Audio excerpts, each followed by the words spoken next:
دوران اذان انگوٹھے چومے جاتے ہیں، نبی کریم علیہ السلام کا نام نامی اسم گرامی جب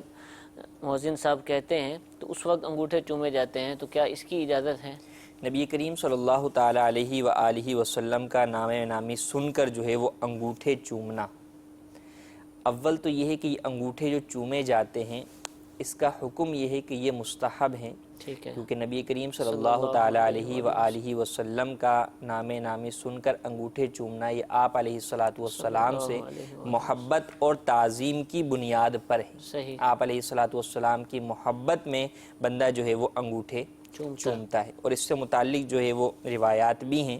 چنانچہ حضرت سیدنا ابوبکر صدیق رضی اللہ تعالیٰ عنہ سے روایت ہے کہ جب آپ نے مؤذن کو اشہد ان محمد رسول اللہ کہتے سنا تو آپ نے جو ہے وہ دعا پڑھی،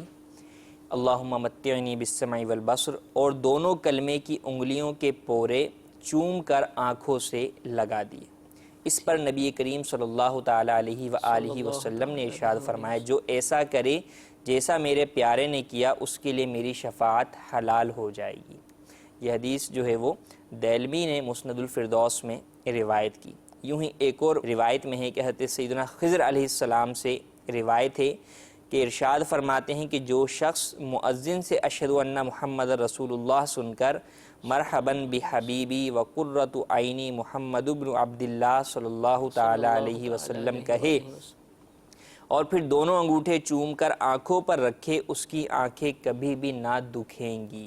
ایک اور روایت میں ہے کہ اس کی آنکھیں کبھی بھی اندھی نہ ہوں گی۔ تو در حقیقت نبی کریم صلی اللہ تعالیٰ علیہ وآلہ وسلم سے اظہار محبت کے طور پر یہ عمل کیا جاتا ہے، اور اس کا حکم مستحب ہے، اس میں شرعاً کوئی بھی قباحت اور حرج نہیں ہے۔ یہ انگوٹھے جو ہے وہ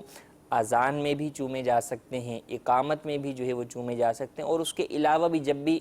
آقا نامدار صلی اللہ تعالیٰ علیہ وسلم کا نام نامی سنا جائے اس وقت جو ہے وہ چومے جاتے ہیں، اور اس کا چومنا جو ہے وہ اہل سنت کا گویا ایک شعار سا جو ہے وہ بن گیا ہے۔ اگر حضور اس میں کہا جائے کہ صحابہ نے نہیں چومے تھے، آپ کیوں چومتے ہیں؟ صحابہ نے نہیں کیا تو آپ کیسے کرتے ہیں؟ ایک روایت تو یہی بتائی کہ حضرت سیدنا ابوبکر صدیق رضی اللہ تعالیٰ عنہ نے جو ہے وہ چومے۔ دوسرا یہ کہ اگر بالفرض مان بھی لیں کہ جو ہے وہ صحابہ کرام علیہم الرضوان سے چومنا جناب ایسی حدیث تواتر کے ساتھ ثابت نہ ہو، جب بھی یہ ہے کہ جو عمل نبی کریم صلی اللہ تعالیٰ علیہ وآلہ وسلم کی محبت میں کیا جا رہا ہے اور شرعی اعتبار سے اس میں کسی بھی قسم کی کوئی قباحت موجود نہیں ہے، شریعت اس چیز سے روکتی نہیں ہے، تو اس کے کرنے میں شرعاً کوئی حرج نہیں ہے۔ کہ اگر صحابہ کرام علیہم الرضوان نے نہیں کیا تو جو عرصہ دراز سے مسلمان کرتے آ رہے ہیں تو کبھی کسی بزرگ نے منع بھی نہیں کیا، یوں ہی صحابہ کرام علیہم الرضوان نے اس فعل سے منع بھی نہیں کیا۔ تو ایسے افعال کے اندر یہ نہیں دیکھا جاتا کہ ہر چیز جو ہے وہ اس زمانے میں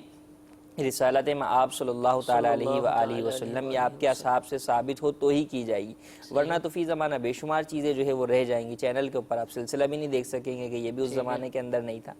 تو الغرض بہت ساری چیزیں ہیں جو ہم کرتے ہیں، ان میں دلیل جواز یہی ہے کہ آپ علیہ السلام